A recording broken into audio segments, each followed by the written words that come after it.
The world of headphones is growing faster than ever, which means there's going to be a lot of new players.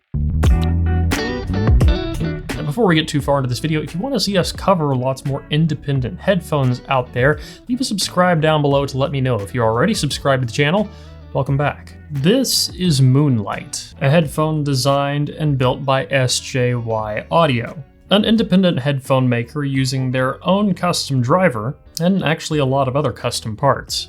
We'll start off with building comfort, and then we'll get into sound subjective, and then frequency response after that. Now, looking at this right off the bat, there is an elephant in the room, and that's that this does look very heavily inspired by ZMF. The headband design, the wood on the cups, but there's also definitely some clear differences. For example, this ring around the side, I can't tell if that's SLS or MJF, but it has a nice texture to it, with a 3.5mm entry right here on the bottom. The yokes are a little bit different, and the headband is a lot larger than you find on some ZMFs. Actually, to a point where it might be to this headphone's detriment. I wear the Sennheiser HT600 pretty far extended open, and I have to wear these all the way up, otherwise they sit too low on my head.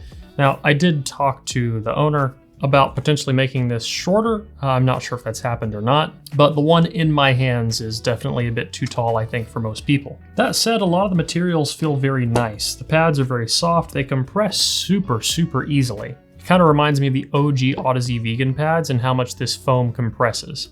Taking off the pad, we see this custom driver. It's a planar with a very wide trace and a reflective surface. As you can see here, it's a single-sided magnet design with the magnets on the back, and more of the same pattern on the PCBs here that we see on the grills. And then the cable that comes with it, well, it's pretty standard. Nothing special, but nothing terrible either. Just a braided 3.5mm cable. Now, I will say the ZMFs out there are built nicer than this, and as much as I love ZMF, I would love to see this design kind of shift away from that more to kind of something of its own style. But I'm not going to complain too much about it because these headphones are at very different price points. These are in the mid 500s, so around 550 bucks, whereas a lot of ZMFs are considerably higher end headphones, which of course does account for the differences in finishing. But at $550, I am pretty impressed with the build and feel of this headphone. Now let's talk about sound. Again, subjective first, and we'll get into frequency response after that. Moonlight is well tuned. Everything feels like it's in a reasonable balance. Nothing is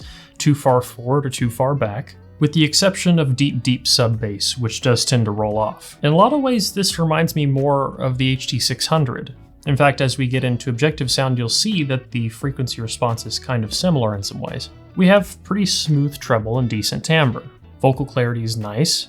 Vocal presence is really solid. And honestly, detail is pretty good too, though the weaker points this headphone has are more in terms of dynamics and soundstage. The soundstage isn't narrow, it's not bad by any means, but it doesn't feel quite as natural as, say, on the Edition XS. And dynamics kind of puts it more in line with things like the DCA headphones, things that are very well tuned, but tend to lack a bit of punch. And that's how I feel about this headphone. It's extremely well tuned. Very good attentiveness to frequency response, but it does sound like that driver is stretched tight. Now, I can't say if that's necessarily the case or if it's compliance or stiffness, but while the bass is there, it doesn't punch very hard. Again, this reminds me a lot of the DCA headphones, and some of which I actually like quite a bit, like the Noir.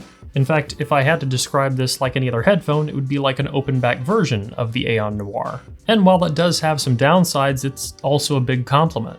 I do think that a little bit of either EQ or a passive filter to increase sub bass goes a long way with this headphone, but if you're not someone who cares a whole lot about super deep sub bass, then it isn't really a problem. And where the strengths of this headphone lie are mostly in the treble. Now, as far as power goes also, this is actually a harder to drive planar. It's a good bit harder to drive than things like the LCD2, the Headphone Aria, and so on. You can put it on a tube and get decent performance. In fact, I feel like that brings back some of the dynamics, but you have to have a tube with a decent bit of juice. Something like a hybrid would probably do better for this. Now let's talk about objective sound. I've got the frequency response pulled up here, and you can see what I'm talking about where the deep sub bass rolls off. No matter how I reseat the headphone, I always get this roll off, so there has to be probably a leak somewhere in the headphone. Maybe it's intentional as well to protect the driver. We still get good bass from 50 Hz and up going through the mid-range, and like many planars, the mid-range is pretty flat up until about 1K. You see a little bit of a recess under our target there, and then a little bit more around 2.6K. This is near the peak of the ear gain, so it's really not bad. Going through the rest of the treble, we're pretty much right on target. We see this peak at 9 kHz, that's pretty common on the Brüel & Kjær 4128. Most headphones produce this peak, it's an artifact of the rig, not the headphone, and then the frequency response of this headphone pretty much stays dead on target all the way up until about 17 kHz. That's pretty great. And subjectively, I have to say that this seems pretty much spot on with how the headphone sounds. It's one of those headphones that sounds almost exactly like it measures. I think if this headphone was a little bit more dynamic, had a look that was a little bit more unique to itself, and a bit more performance in the sub bass, well, that would make it something truly incredible. But even as it stands at $550, this is a pretty impressive headphone. I don't have many complaints, and all things considered, it's very well thought out. It's not going to replace my ZMFs anytime soon, but it is a really cool headphone at its price. But what I want to know is what you guys think of this. We're seeing a lot more independent manufacturers pop up in the last few years, and ones like this show a lot of promise. So I'm curious to see where they go. But I think that's going to wrap up this one. If you liked the video, leave a like down below, comment letting me know what you want to see in the future. If you want to get active in the community, get at the forums or Discord, both available at the link in the video description. As always, don't forget to stick around, subscribe for more videos like this in the future. Till next one, guys. Peace.